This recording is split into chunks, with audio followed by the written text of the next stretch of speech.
Wow. Coach, we're glad you're here. Thanks so much for being here this morning. Thank you, Jeff. Yeah. Tell us a little bit about just your family and kind of coaching career up until this point. Well, as Thomas was saying, I have a wife, Maggie. We got married 18 years ago. I have two girls, Molly and Hannah, who are 30 and 27. So if you do the math, you think there's something wrong there. But actually, I'm a step-parent. When I was at Presbyterian College, I met my wife for the first time, but she relocated, and I lost track of her for about I guess it was about a year and a half when I got the job at Clemson. Actually, because of her and her knowing of Coach Leggett, we reconnected again after she got divorced. I think it was 2 years. And we connected there, started dating a little bit, and the next thing you know, I was part of a family, which actually probably provides a lot of my philosophy as a coach, because, you know, when you become a step-parent, you learn to love other people's kids. And essentially that's what you're doing when you teach and coach and mentor. You're learning to love other people's kids. And I enjoy that notion. And now that the girls are gone, they'll be home this weekend to watch us play. My wife has probably enjoyed that role too, and she becomes a step-mom to the boys. So we really enjoy that because we get a turnover of boys every 3 or 4 years, but they really do become your sons. And I think because of that, it's really been reflective of how I think about kids and teaching kids and mentoring kids. The baseball's one thing, but there's so much more to this than this ball and bat that we pick up and play quite a bit. But I've enjoyed that. Been at Vanderbilt for 14 years and was at Clemson 9 years prior to. I guess I've been coaching college baseball now for over 30 years. So I've really enjoyed it. Wow. Tell us about that process from coming from Clemson to Vanderbilt. How did you feel like kind of God was leading you here and that kind of step to come? You know, I think, as I tell a lot of young kids when they want to get into coaching, I explain to them that if you can just put your head down and do the best job that you possibly can in whatever you're doing, life will take care of itself. God will take care of your next step. And in my situation when I was at Clemson, I figured I'd be at Clemson the rest of my life. Now, I was an assistant coach, but titleization didn't mean much to me. It was more about my passion and enjoying what I was doing. And at the time, ironically, my 8th, 9th year in, we got a call from Fresno State. So my wife and I went out there and interviewed for that position, was offered the job. But California, Fresno, you might as well have put me in the Soviet Union. I'm from New Hampshire, so that when I crossed over that part of the country, I said, whoa, this is a little bit different. But it was not a fit. So we came home and said, we're just staying at Clemson. And within 24 hours, I got a call from Bobby Johnson, who was the football coach at Vanderbilt. And he and I coached at Clemson together his first year, actually. And he said, the job is open at Vanderbilt. They would like to talk to you if you're interested. And Maggie and I took the trip. Todd Turner was the athletic director at that time, wonderful guy, and interviewed. And I think the thing that turned our heads was Nashville and the university itself. The university just instills the right type of values and standards that we were all about. And I say we, my wife and I. And it's been a tremendous decision ever since. We really enjoy this part of the country. It's a lot like New Hampshire, particularly out in this neck of the woods. And Nashville obviously has everything to offer. We're country people, my wife and I, so we grew up in the country, but we've certainly adapted well to Nashville. That's great. We're so glad you're here. And tell us, Coach, what's your greatest moment in sports? You've had some huge moments, and what's been your greatest one? I think I thought about that. My greatest moment in sports is probably a visual for me, and it was the 1980 USA Winter Olympics when USA won the gold medal in hockey. And I say that because it just inspired my passion and inspired me to want to coach. Because at the time, I think we all know where we were when certain events happened in our life, whether it's 9/11 or even going back when I was a little kid, the assassination of JFK. But that particular situation, I know exactly where I was, and I was glued to the TV, and it was riveting to me because of a coach and a group of players who were on this level right here, who weren't expected to do anything, and they played this big powerhouse in the Soviet Union that was even dominating our NHL teams at the time. And they went on and win the gold medal. And you say, well, isn't there personal situations that would mean more?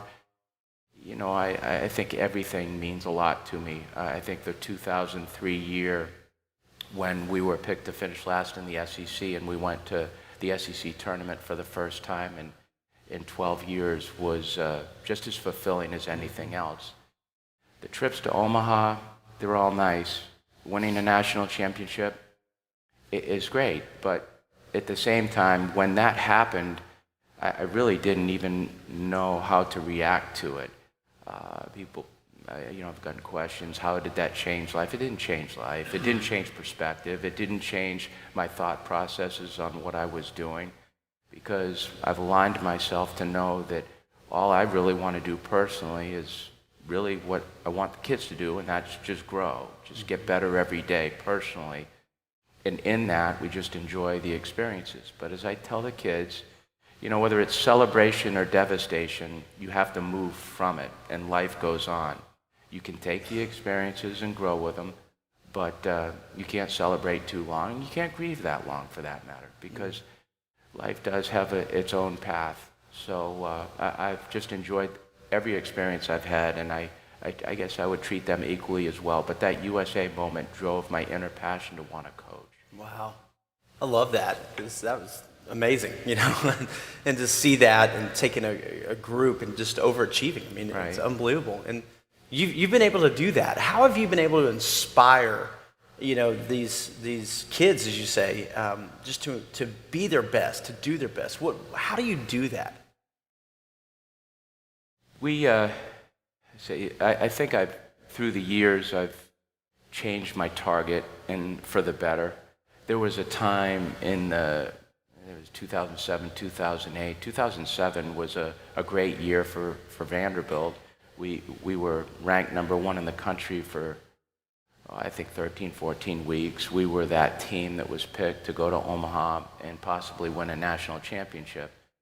And we lost in our own regional to Michigan. And it was a tough baseball moment, athletic moment at the time, because David Price was on that team.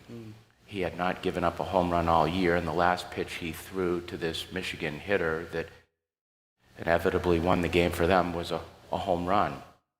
And it was to a young man who actually we did not recruit, but he came to our summer camp. So what goes around comes around sometimes. But anyway, that was a powerful moment in a lot of ways, because it led to some circumstances, 2008, 2009, 2010, where we were getting close, but we weren't finishing it off from a national perspective, getting to the College World Series. And I think that pressure was almost internally, almost too much to bear.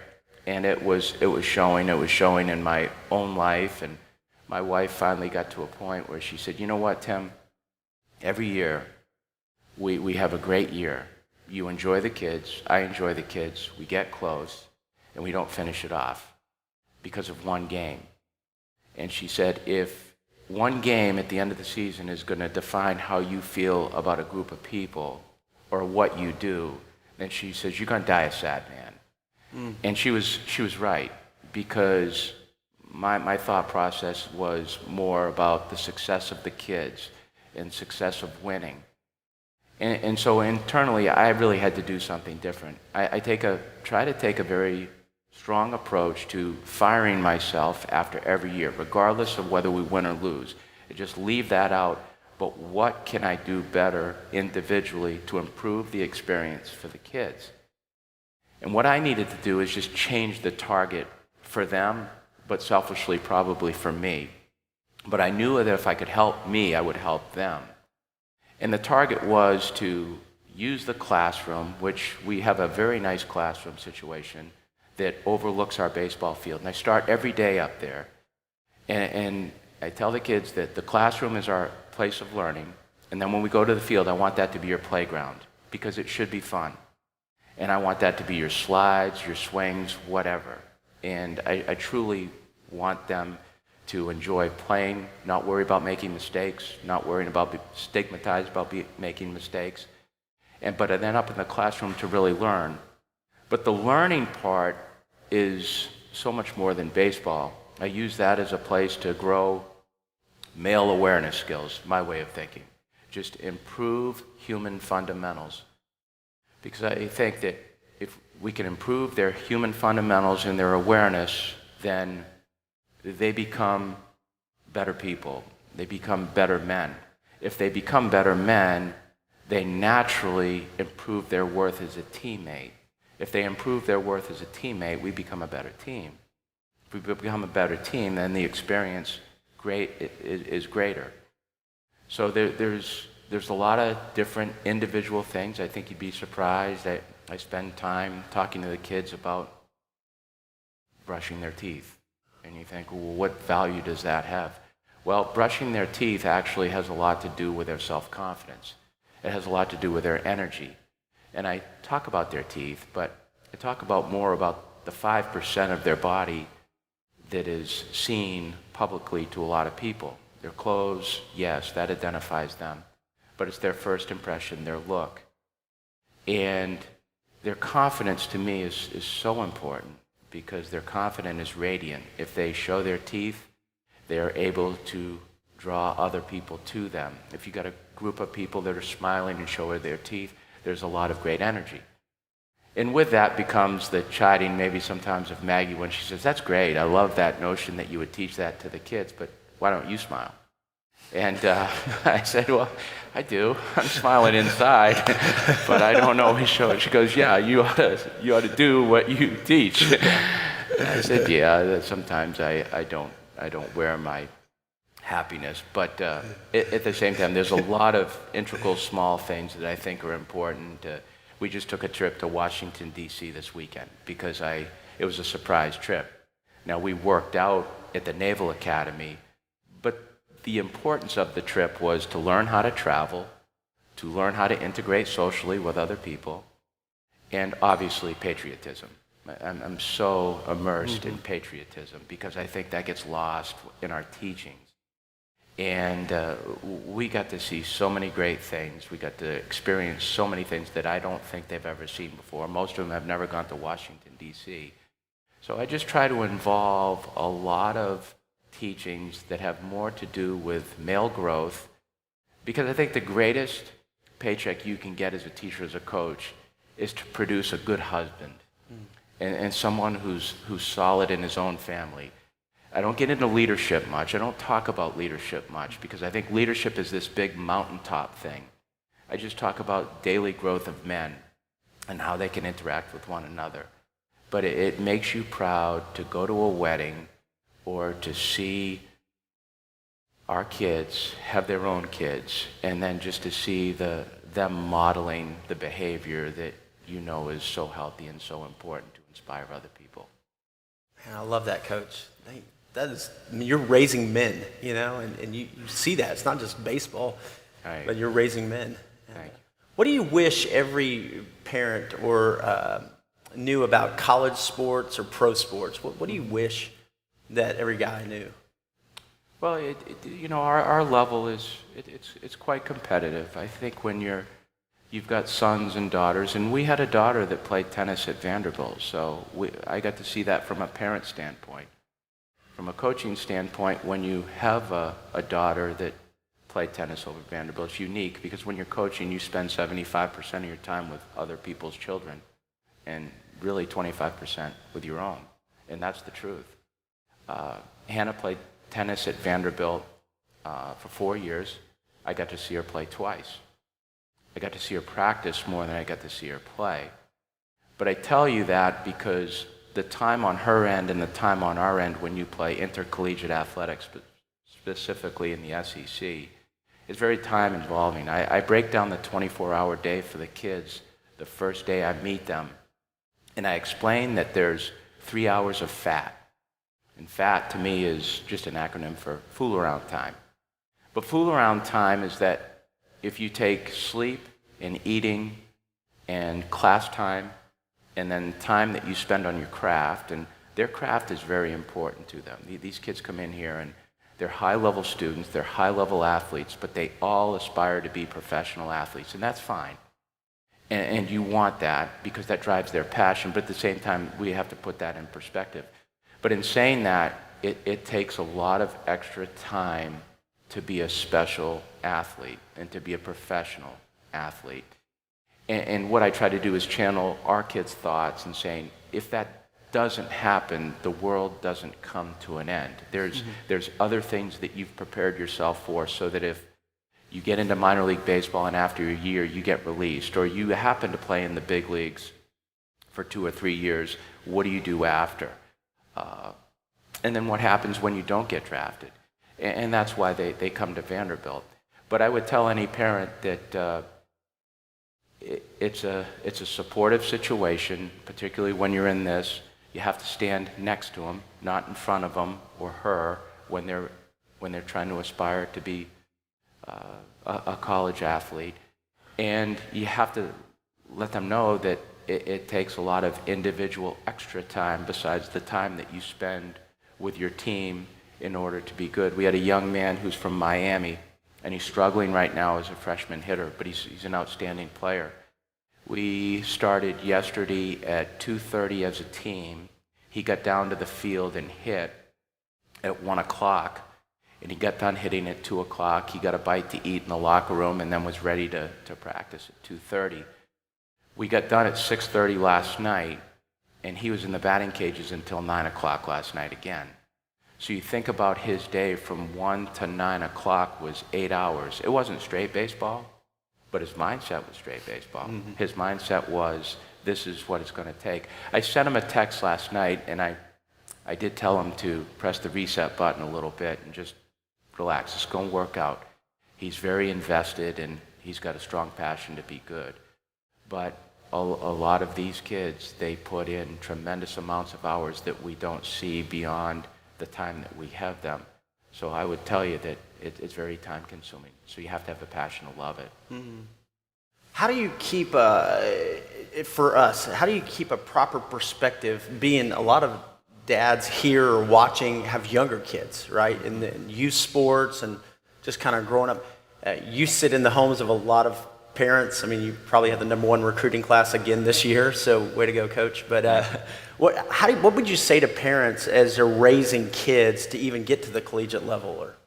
Well, I think I had a good model in Maggie because I thought she was, she had already established a home prior to me involving myself. But I liked what she did with the girls. She didn't push them.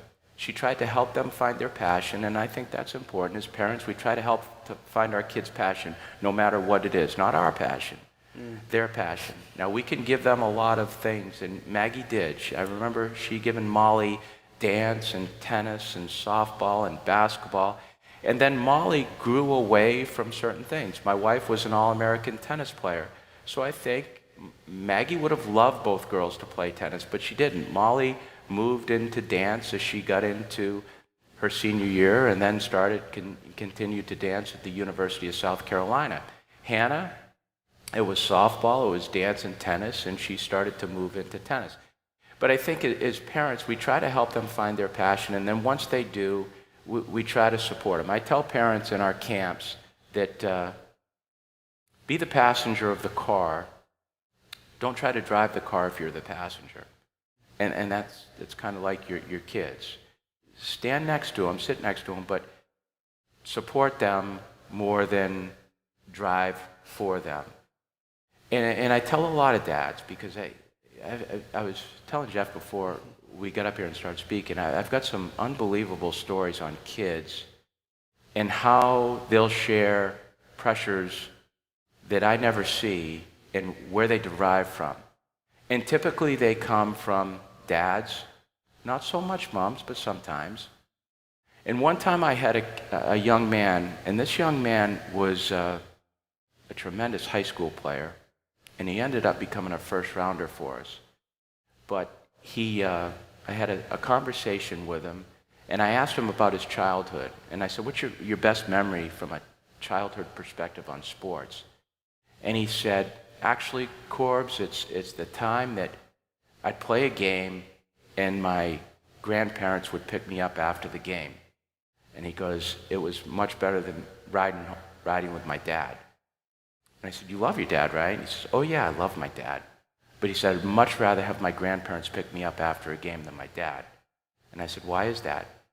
He said, because my grandparents would take me to some place where I wanted to go to eat, and they never asked me one question about baseball. He said, I knew if I got in the car with my dad, the first question would be, why didn't you do this? Why didn't you do that? Why didn't you do this? And he said after a while, he goes, I just didn't want to be around it anymore. He goes, I love my dad. I just didn't want to be faced with that.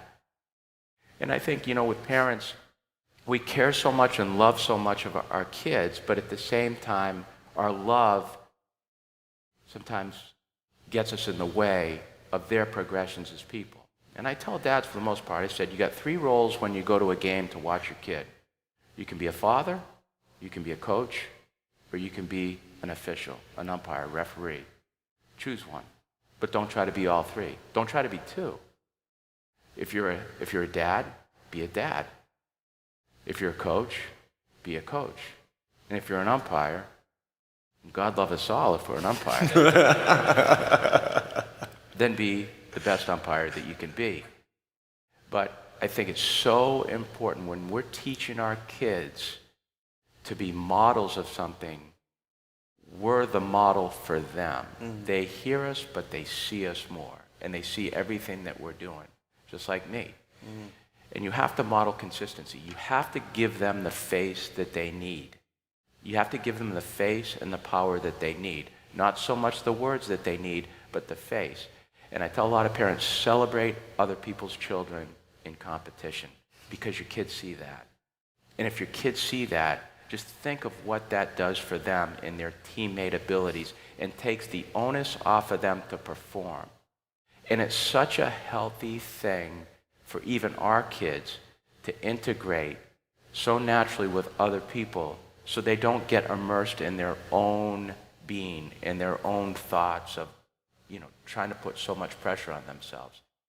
And it's such a healthy attitude. And even at our level, I tell our kids all the time, I said, the goal for as a coach, for me, for you, is to love your parents more but depend on them less. And I think that's such a powerful thing because when you can love your parents more and depend on them less, it doesn't mean you're distancing yourself from them, but it's the greatest compliment you can give a parent that they've raised a child to make decisions for themselves and live a life of normalcy in which they're driving the car and you're not driving it for them. And it's really gratifying, fulfilling to see a young man go through our program and act upon that. Wow, that's strong. That's strong. And I love that. Even in competition, just congratulating the other team and setting that precedent. That's so good. Coach, how does your faith in God, how does your faith impact you as a coach? Do you see that on a daily basis? Do you see that as you interact? I do. I mean, I grew up Catholic, mm-hmm. A strong Irish Catholic family. I think that was stimulated more from my dad's mom than anything else. Catechism in church was a Sunday, Monday routine for our family and myself.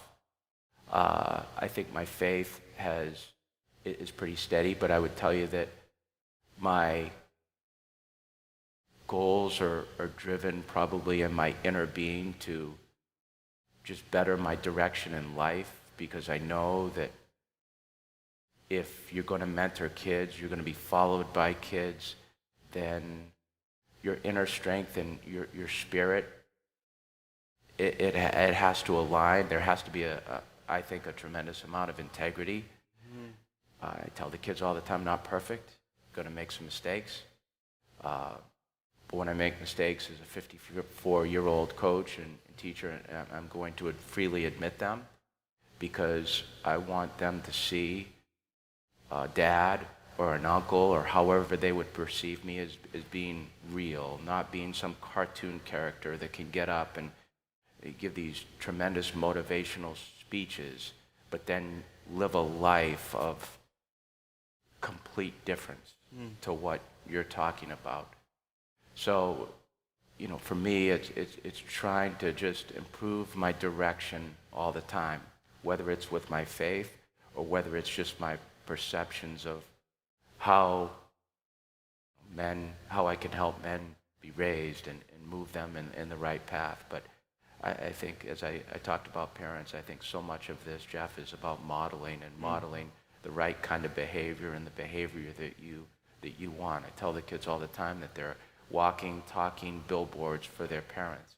And I feel the same way. I'm 54 years old. My parents are in town this weekend. They're 85 and 80, and they haven't slowed down a bit. And they're tremendous models for me. They just bought a condominium in Nashville. Imagine that, 85 and 80, and they just say, we're going to continue moving on from New Hampshire to Nashville. I think it's unthinkable. But I think what they've done for me is they've shown me energy, they've shown me spirit, they've created a leadership model for me, and they've created a family model for me. And through that family, I've tried to have that for our situation here, for our kids as well. That's great. What do you want your legacy to be? Whenever that time comes and you end coaching, what do you want your legacy to be? That's a tough one. I think I just think that my legacy is just the involvement in a lot of different families and a lot of different kids, and just leave a legacy of strength, modeling, and I guess leadership. I don't like using that word all the time because sometimes it gets confused, but the paychecks that Maggie and I get actually are the wedding invitations and the baby announcements. That really inspires us and makes us feel good. We're going to 2-player weddings in the next 2 weekends. We go to Baltimore and then go to Kansas City. And I have to be frank with you, those are the best things that we do. We're in the midst of coaching kids and teaching kids right now, but it goes beyond that. Our Vanderbilt family now, there's a lot of extensions to it. And the compliment that we get as a program is we've got this alumni locker room, and 30 plus former players now continuing to play come back and live in the Nashville area to train in Nashville. And I think that's a compliment. They haven't turned the page on their college career. So when you talk about legacy, it's just inspiring kids and being able to touch so many families and enrich their lives and enrich their experiences so they can take the program that they were in, and if they enjoyed it, try to recreate it in some other part of their life, maybe in their business, maybe in their own family, maybe if they coach. But most importantly, probably now in their own teams that they're playing. I love to see our kids act the way they did here, like a David Price with the Toronto Blue Jays, and just say, Corbs, you wouldn't believe this clubhouse. I love it. I enjoy doing this and this and this. And I do think it's a direct reflection of what he gained at Vanderbilt. And that part is very fulfilling. That's great. Well, you'll watch, I'm sure David will pitch probably in 2 days. Yeah. And how do you feel when you watch your players play in the majors? Is it just a different kind of feeling watching them on TV or going to a game? Or I enjoy it. I go to some games, but if I go to games, I never ask them for tickets, and they get mad. I'm never going to ask you for a thing, not one thing. I said, that's my job, so to speak, or my life, so to give back to you. It's not to give to me. So I don't want anything from them. But I enjoy watching them. I do. It doesn't change my perspective of them, because even when they're at the level, the only thing I tell them when they leave Vanderbilt is, don't lose your innocence. Don't lose your childlike innocence. Keep that. Retain that. Don't let life and circumstances change who you are as a person. I think that's so important. Be true to yourself. And the humility part of that is so gratifying. And I think when I listen to them, I like watching them play, but I like listening to them in interviews, because I want to see how they communicate and how they talk about other people. I think that's so important, to naturally talk about your teammates and talk about the team rather than point the direction at yourself. And that part drives me too. But I enjoy watching, especially this part of the year when it means more to them. And David pitching tomorrow night, yeah, they'll be a little bit nervous with me because I just want to see him do well. Yeah. You know, I just want to see him pitch well and perform for his team, and hopefully have an opportunity to go to the World Series. Great. Yeah, it would be good. Be really good. Well, Coach, you know, I feel the same way in so many ways. I mean, a lot of the men here are just spiritual leaders. They're men who just lead in their families, lead in their businesses. And if you were to give us 2 takeaways today, what would 2 takeaways, as God's called us to be leaders where we are, spiritual leaders, what would you say to us? What would 2 things that you would just say, hey, you know, this is what I want to encourage you about today? Well, I think the thing is, I encourage our kids is, I tell them the most important time in their life is right now, this minute, what you're doing now, where you're seated, what you're listening to, what you're doing. I try to stay away from goals with the kids because I think it's healthy. It doesn't mean it's right. It doesn't. And it's not a wordsmith thing. I'm not trying to change the wording or verbiage, but I think with our guys and even myself, it's more pointed towards growth, just daily growth. It really is. If we can just grow and get better and fertilize ourselves with the Bible, fertilize ourselves educationally, further ourselves with what we put into our body, further ourselves in our growth with our teammates, then eventually we'll move in the direction that life will take us. And rather than try to manufacture the things we do in life or manipulate them, just enjoy them and grow with them. And if we can do that, we're all going to be better versions of ourselves tomorrow than we were yesterday. But it also points to, there's no pause button in life. And this life thing moves entirely way too fast. And I think the only way you can really slow it down is by immersing yourself in what you're doing with your kids and really enjoy the relationships that you have with one another, whether it's this church or whether this business or whether your own family. And that involves communication. And communication is more than a keyboard. And not that I want to micromanage or homogenize all our kids, but tell them when they go into that locker room, much like your own home, is to put the phone away. Put the phone away, put it in your locker, close that door, and leave it be. And I don't have any rules. I don't tell them you can't get on your phone.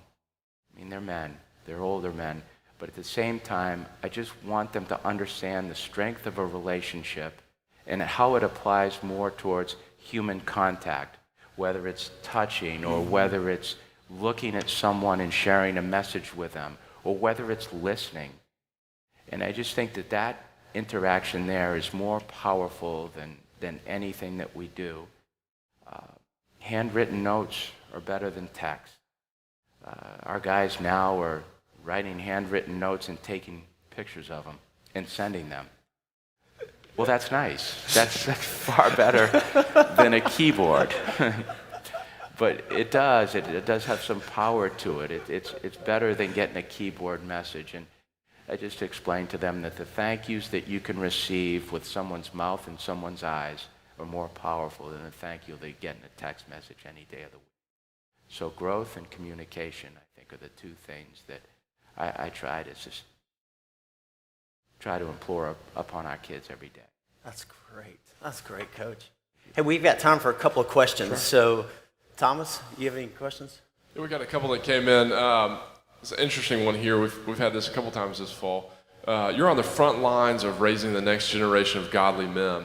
What are the biggest challenges and pitfalls facing the class of 2016? That's a tough one. I think that the challenges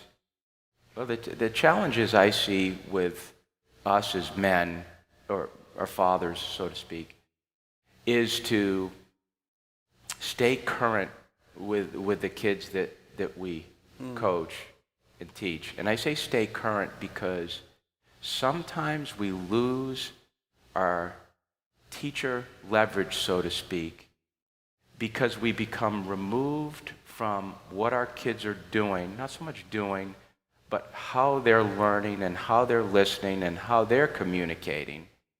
And if we say, well, that's not my generation, so I'm just going to move away from it, the thing personally that I've tried to do with them is grow with them and not away from them.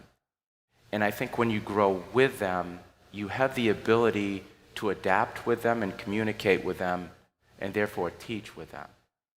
And I think that's more difficult the older we get, and the more the margin of kids and us grow apart, the more our methods grow apart too. And I think our ability to kind of understand what they're listening to, the music that they're listening to, how they're communicating, how they're going about their everyday business is so important in us attaching with them and to be able to communicate with them. And I just don't want to ever grow away from our kids. And that's the challenge for me, because our kids are coming in at the same time at 18 and 19. But I'm getting 50, 51, 52, 53, 54. So you can see that margin is moving away from me. So it means I have to invest more energy to get down to them in order to learn how to communicate with them and to try to inspire them and move them in the direction that we think is. That's a challenge. It's a good one. You got time for another? Yeah, we do. Coach Corbin, it sounds like you and your wife are both strong leaders. How do you strike the balance in leadership at your home? What does that look like? Well, at home. Don't spend much time at home. This is going to sound bad, but I'm going to say it anyway. This is the routine. And for Maggie and I, she doesn't work, and that's been on purpose because she's got her MBA in business and has wanted to work. And I said, we're both not working. We have a lifestyle, and the lifestyle is the kids. And I deem you just as important to this cause as I do Travis and Scott and Blake, our assistant. I said, you're every bit a part of this situation, and she is. And because of that, Maggie's at the field in the afternoon to watch every workout, and then she's at every game.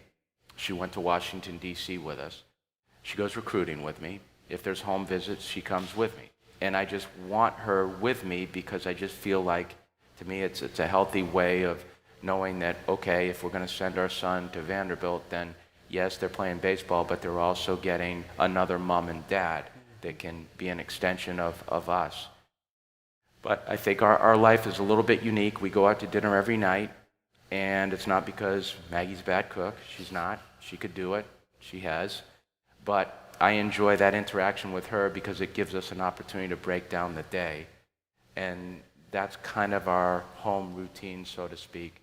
We go out to dinner every night, we talk, we enjoy one another, and then we go home, go to bed, and do it again the next day. So it's Groundhog Day. But we enjoy it. I mean, it's just, yeah, it's a lifestyle. It is. It's not a job. It isn't. I don't look at the finances. I don't look at the money of it.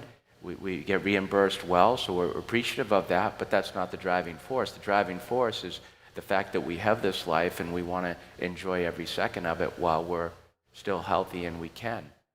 That's great, Coach. Well, we love it, and we're so thankful for you and the Thank you. difference you're making in so many young men. We're excited that your parents are moving here, which means you're not going to go to the Yankees. It means you're going to stay here, so that's a great sign. This is the Yankees. But you have done a tremendous job, and not a job in the sense of just winning national championships and getting to Omaha every year, which is so fun to watch. And I remember screaming at the TV 2 years ago when that home run went out, and I was Thank like, you. yeah, it was so exciting. And appreciate but we it. just appreciate you Thanks, and your Jay. heart. We want you to know that you've got a bunch of guys here who are praying for you, and we're cheering you on and believing in what God's doing through you. And just thank you for taking the time today to be Thanks, with us. Jeff. So Appreciate it. let me very pray much. for us this morning, and then Thomas, you got a couple of closing things. Father, thanks for today. And God, thanks for challenging us through Coach and just teaching us what it means to be leaders in our own areas, Father, in our homes, and Father, with our own kids, and Father, in our workplace. And God, I pray for Tim, I pray for Maggie, and just pray a blessing on them and their influence on so many young men, God. And just thank you that he is pouring in to these men what it means to be men and not just good baseball players. And so I pray, God, that you continue to give him wisdom and strength, and just thank you that you have put him in his sweet spot and that he's doing the things that he just loves to do. And Father, bless him for that. And Father, I pray for all of us that we would be in our sweet spot. I pray for all of us, God, that we would enjoy every day. And just like Coach has challenged us, that we would grow each day, Father. We would cherish this moment because we don't get it back. And so, Lord, help us to pour our hearts and our lives into what you've called us to, Father, and to be the men that you've called us to be. We love you, Father. Thank you for your son, Jesus, in whom, Father, we pray today. In the name of Christ, amen. Amen.